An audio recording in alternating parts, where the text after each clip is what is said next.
Hello guys, এই ভিডিওটা দেখার পর যার জিহ্বাতে পানি চলে আসবে এর জন্য একদমই আমি দায়ী না, এটার জন্য আপনার জিহ্বাই দায়ী। So hello everyone, this is Mili, যা সবাইকে ওয়েলকাম করছি আবারও আমার একটা নতুন ভিডিওতে। গাইস কি বলবো দুঃখের কথা, আমার জীবনে যে ঠাডাটা পড়ছে এই ঠাডাটার জন্য আমার জিহ্বার থেকে স্বাদই হারাই গেছে। আমি যাই খাচ্ছি কোনো স্বাদ পাচ্ছি না, মানে কোনো কিছু ভালোই লাগছে না। এর জন্য আজকে মনের মতো করে ইচ্ছা মতো করে ঝাল দিয়ে সুন্দর করে কিছু ভর্তা বানাচ্ছিলাম। আর এটা তো দেখে আমার গাইস এখনই খেতে মন চাচ্ছে।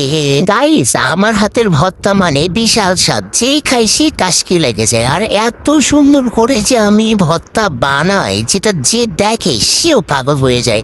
আর এইদিকে তো আমার এত স্বাদের ভর্তাগুলা আমি বানাতে বানাতেই বুঝতে পারছি না যে কার জন্য কতটুকু রাখবো, না নিজেই গপত গপত করে খেয়ে নেবো। তারপরও আমি আমার মন মতো ইচ্ছা মতো ভর্তা বানিয়ে সেটা আগে খেয়ে নিয়েছি, তারপরে সবার জন্য অল্প অল্প করে রেখেছি।